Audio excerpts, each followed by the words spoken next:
¿Qué tal? Soy el padre Ricardo Aguilar, doctor en teología bíblica. Sean bienvenidos todos a una sesión más donde comentaré el texto del Evangelio que la liturgia nos propone para el próximo domingo. En esta ocasión comentaré el texto del Evangelio tomado de San Marcos, capítulo 9, versículos 38 a 43, 45 y versículos 47 a 48. A este texto le he llamado todo aquel que no está contra nosotros está a nuestro favor.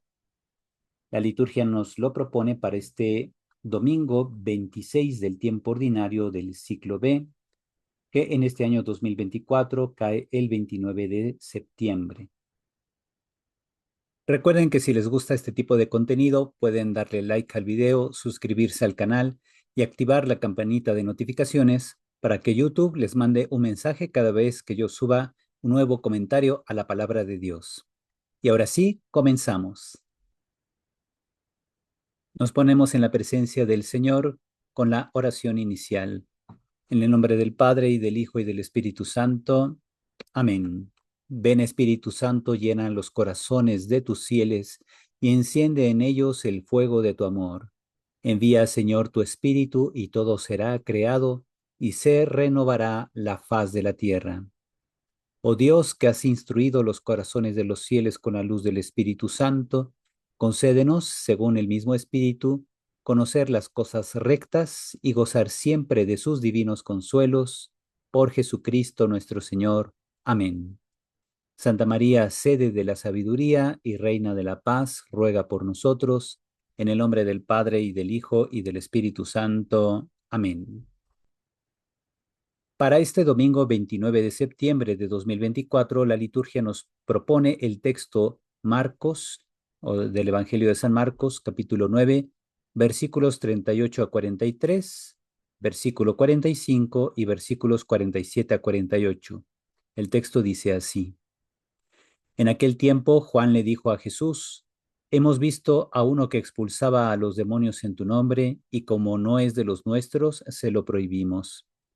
Pero Jesús le respondió: No se lo prohíban, porque no hay ninguno que haga milagros en mi nombre que luego sea capaz de hablar mal de mí.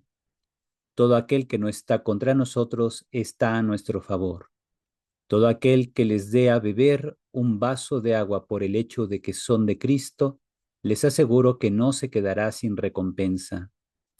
Al que sea ocasión de pecado para esta gente sencilla que cree en mí, más le valdría que le pusieran al cuello una de esas enormes piedras de molino y lo arrojaran al mar. Si tu mano te es ocasión de pecado, córtatela, pues más te vale entrar manco en la vida eterna que ir con tus dos manos al lugar de castigo, al fuego que no se apaga. Y si tu pie te es ocasión de pecado, córtatelo, pues más te vale entrar cojo en la vida eterna que con tus dos pies ser arrojado al lugar de castigo. Y si tu ojo te es ocasión de pecado, sácatelo, pues más te vale entrar tuerto en el reino de Dios que ser arrojado con tus dos ojos al lugar de castigo, donde el gusano no muere y el fuego no se apaga. Palabra del Señor. Gloria a ti, Señor Jesús. Ahora comentaremos el texto. Comenzamos con el estudio de matices del texto griego, el versículo 38. En el Evangelio de Marcos, quienes llaman a Jesús maestro, aquí con el vocativo didáscale, son aquellos que tienen una fe imperfecta, condicionada aún por el contexto cultural judío. Tal es el caso de Juan, que reporta a Jesús el hecho de que los discípulos han decidido prohibir a alguien ajeno al grupo que realizase exorcismos empleando el nombre de Jesús. Aquí dice precisamente el texto: Efe auto jo Ioannes, dijo a él Juan, didáscale, oh maestro. Luego ya dice eido mentina en tono matisu, hemos visto a alguien en tu nombre, ekbalonta daimonia, lanzando demonios, kai ekoliomen, que significa y hemos querido prohibirle o queríamos prohibir a él, jotiuk ekolucei gemin, porque no Pues literalmente dice, no camina con nosotros, es decir, no camina siguiendo a Jesús. De ahí el verbo acoluceo que aparece aquí, ecolucei gemin.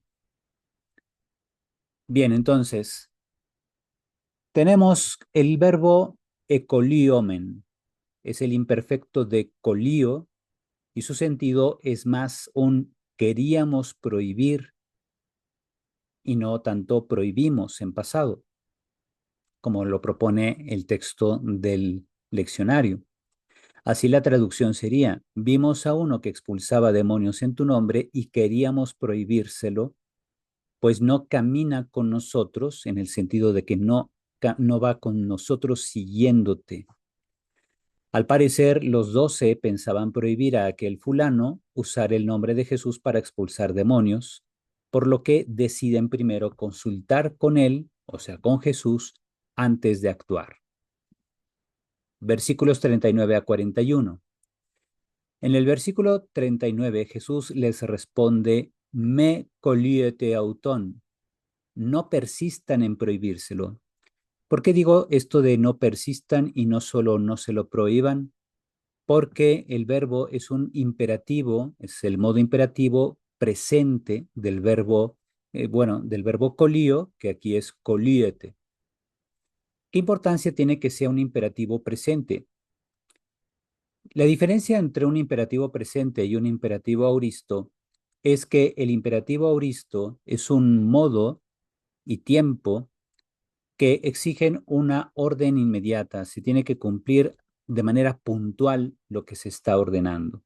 El modo imperativo y su tiempo, en este caso el presente, indica algo continuo que se está ordenando, que continuamente se evite eso. Entonces no persistan en prohibírselo. Quien realiza obras admirables en el nombre de Jesús no puede despreciar kakologesai al Señor, que el texto en nuestro leccionario dice que nadie puede hacer milagros y después hablar mal de Jesús, pero el verbo cacologueo va más allá de un hablar mal, significa más que nada despreciar. El versículo 40 tiene rasgos de ser un apotegma en torno al cual se desarrolló este relato explicativo, que dice, pues el que no está contra nosotros está a nuestro favor.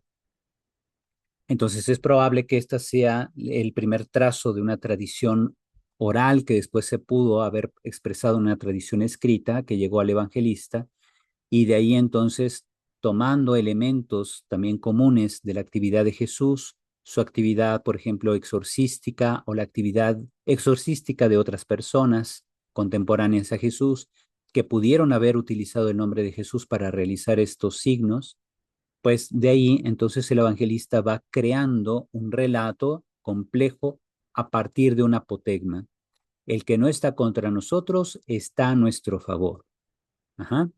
Es una hipótesis, claro está, no tenemos cómo probarlo, pero a partir de diversos estudios desde el siglo pasado, por ejemplo, con Rudolf Bullmann y otros especialistas, analizaban los apotegmas y cómo esos apotegmas o frases prácticamente lapidarias, contundentes de una enseñanza, muchas veces eran el punto de partida para la creación de relatos de controversia, relatos de milagros, etcétera, y este podría ser el caso.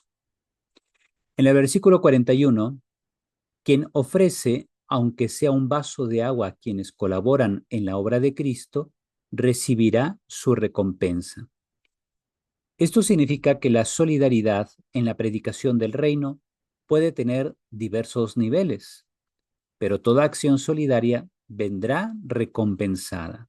Ajá. Tanto el que predica como el que le apoya, como el que le da un simple vaso de agua, recibirán todos recompensa en la obra de la predicación. Solamente que cada quien actúa según su vocación y misión. No quiere decir, pues el que predicó se arriesgó más que el que simplemente le dio agua. No, el que predicó actuó conforme a su vocación de ser predicador. El que da agua no necesariamente tiene esa misión de predicar, sino más bien se identifica con el colaborar con el predicador. Sea como sea, Jesús dice, todos recibirán su recompensa. Después, aquí vemos el versículo 42. A partir del versículo 42 tenemos los ejemplos contrarios. Si alguien provocara el tropiezo, os an scandalice, o defecto en la fe, si alguien provocara un defecto en la fe en otra persona, o fuese ocasión de pecado para uno de los pequeños, es decir, para los que tienen una fe incipiente en Jesús, más le valdría que se pierdan en el caos. Es decir, las aguas del mar representaban las fuerzas del caos y la muerte. La expresión es muy dura, vamos a dar un comentario al respecto. Las palabras de Jesús son fuertes, pero reflejan el lenguaje típico de las culturas de Medio Oriente para comunicar enseñanzas disuasivas, es decir, enseñanzas que están destinadas a convencer a una persona a que deje de hacer algo malo o a que no se le ocurra hacer algo malo. Esa es la característica de una enseñanza disuasiva. Jesús no exhorta a terminar con la vida de nadie. No dice, pues este hizo daño al otro, ¿verdad? Le dañó en su fe, entonces debe morir. No, no se trata de eso. Aquí una enseñanza disuasiva más bien nos habla de la gravedad de lo que se está haciendo o que pudiera hacerse. Uh-huh.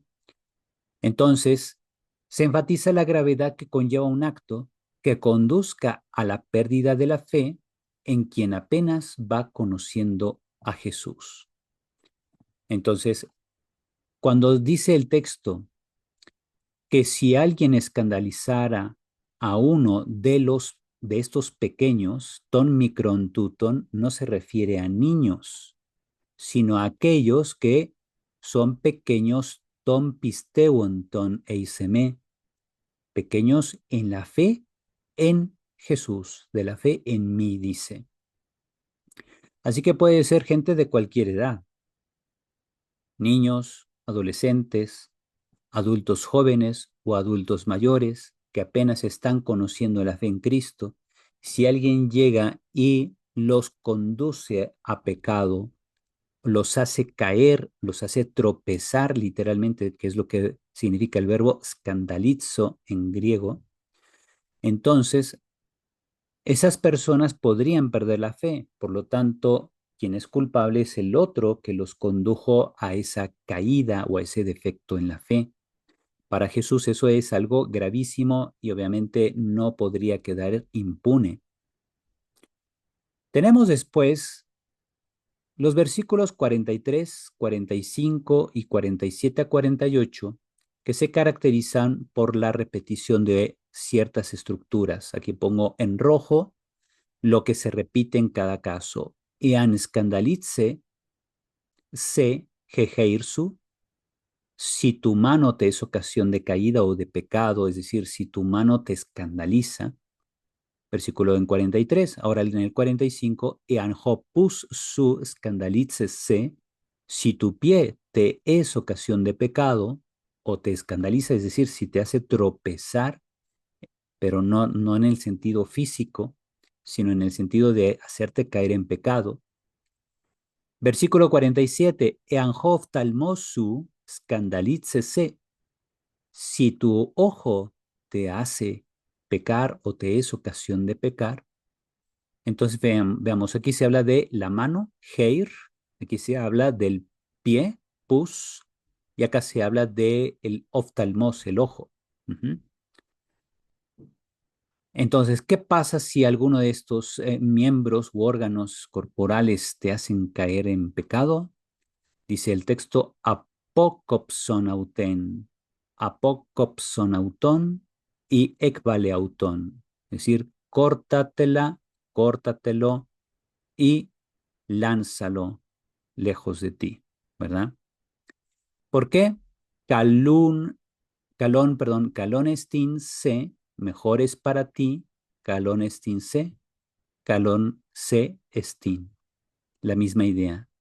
Mejor es para ti, eis el thein, eis tensoen, entrar en la vida, es decir, en la vida eterna.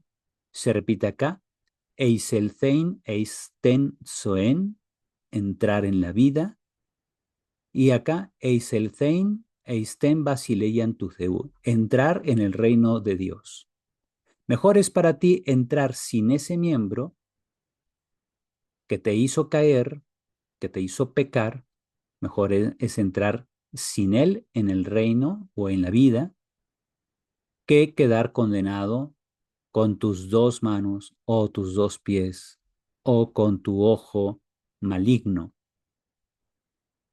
y acabar en la gehenna, ¿verdad? La gehenna es ese ámbito de perdición post-mortem que se empleaba pues en los discursos religiosos de aquel tiempo.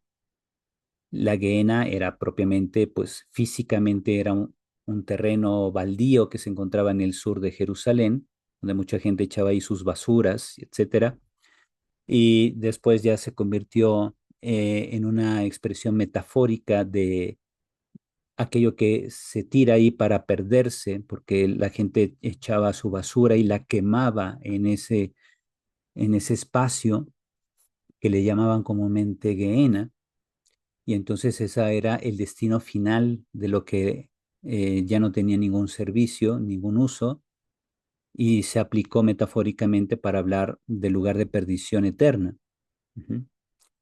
Bien, tenemos aquí entonces los versículos 43, 45 y 47 presentan una enseñanza disuasiva mediante la concatenación de formas paralelas de estas estructuras. Como vemos, los dichos comparten estructura con el fin de enfatizar una enseñanza. Jesús no invita a que uno se ampute una parte del cuerpo con que haya pecado. Habla más bien de la importancia de emplear el cuerpo para sanar, que generalmente Jesús sana con las manos, para caminar, de ahí el pie, la mención del pie, y para mostrar compasión a cualquier persona. Jesús se compadecía de aquellos a quienes veía en alguna situación marginal. Por tanto, de ahí el uso de estos tres órganos o partes del cuerpo: manos, pies y ojos. ¿Para qué sirven? Precisamente para sanar.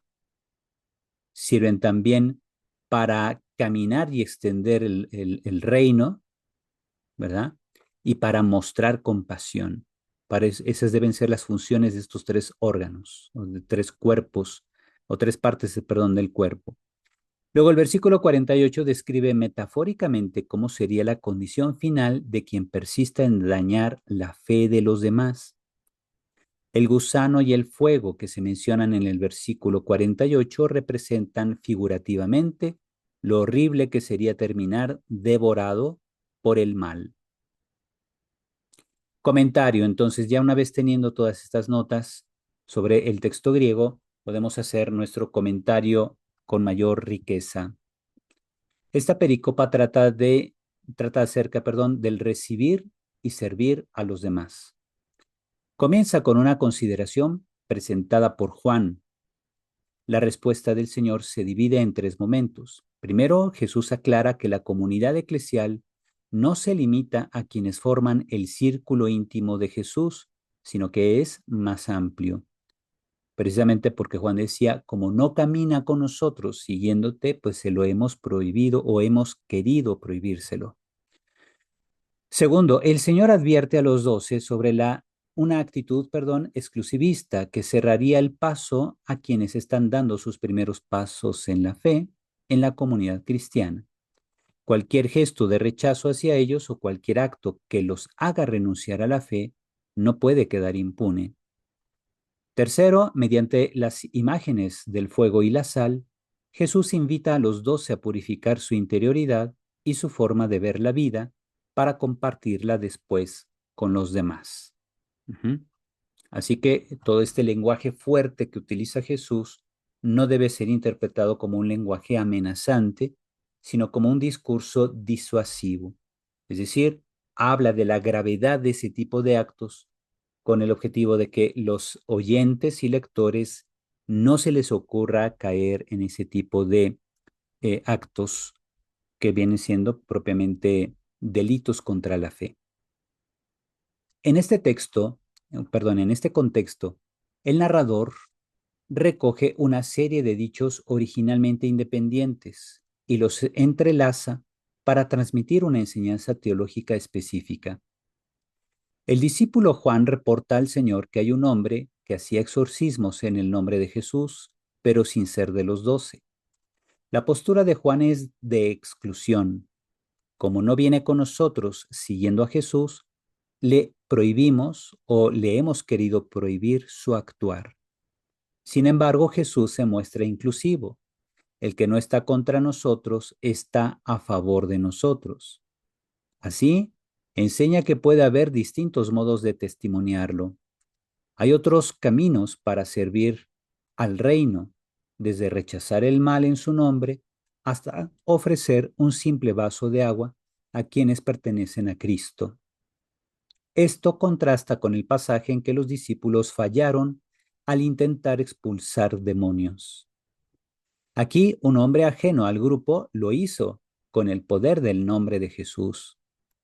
El pasaje tiene relación intertextual con Números 11, 26 a 29, cuando Josué ante Moisés intenta impedir sin éxito que dos personas profeticen sin haber estado presentes en la tienda, es decir, en la tienda del encuentro. De ahí que dicho pasaje sea la primera lectura de la misa dominical. Tras la aclaración de Jesús, siguen algunas advertencias sobre el escándalo que tenemos aquí en 9:42 a 48. En este contexto, los pequeños que creen, como les decía, no son niños, sino quienes se acercan a la comunidad eclesial o muestran simpatía por ella, pero que, debido a su fe incipiente, son vulnerables. Estos esperan ser recibidos, pero si los miembros de la comunidad, aquí representados por los 12, sea por ambición o por divisiones internas, los alejan de la fe o de la comunidad, no pueden quedar impunes, deben ser aleccionados con determinación.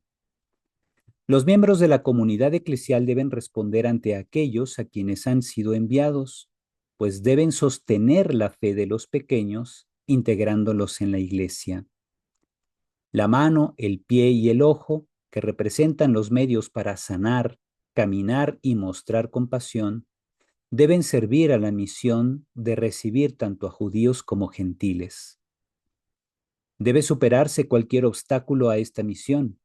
En este contexto, las advertencias de castigo subrayan la seriedad del llamado. Las palabras más duras de Jesús deben tomarse como expresiones de un discurso disuasivo, mas no amenazante. Y de todo esto obtenemos algunas lecciones espirituales. Primero, apertura a la diversidad en el servicio de Dios. Hemos de estar abiertos a colaborar con otros, reconociendo el bien y la obra de Dios en diversas formas y evitando el sectarismo. El sectarismo es efectivamente lo contrario a la actitud católica. La actitud católica es actitud de apertura abierta a todos, donde se valoran, por ejemplo, los talentos y carismas de las demás personas para que juntos, haciendo sinergia, colaboremos en el servicio del reino de Dios. El sectarismo, en cambio, se centra en mantener a un grupo cerrado de personas, haciéndoles creer que solo ellos se van a salvar y desprecian a todos los que están afuera. Esa es una actitud sectaria, es lo contrario a la voluntad de Cristo. Segunda lección, evitar el escándalo y asumir la responsabilidad hacia quienes tienen una fe incipiente. Debemos proteger y cuidar a los miembros más frágiles de la comunidad, evitando cualquier actitud o conducta que pueda hacerlos caer en pecado o pueda hacerlos perder la fe. Tercera lección, radicalidad en la lucha contra el pecado. Hemos de asumir el compromiso con la santidad, eliminando cuanto nos aleja de Dios, incluso si es algo que consideramos importante o cercano. Aquí, con respecto al tema de la llamada diversidad, Cristo sí propone la diversidad en la iglesia, pero esta diversidad no tiene que validar el pecado. Es decir, la diversidad que Cristo quiere en la iglesia es la diversidad de carismas, de talentos, de aportaciones, para que la iglesia se mantenga fiel al llamado que ha recibido de Dios por medio de Cristo. Es un llamado a la santidad.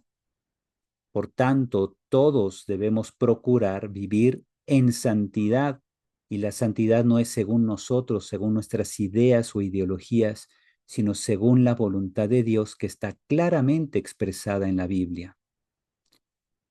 Cuarta lección: la recompensa por el bien hecho, por pequeño que sea.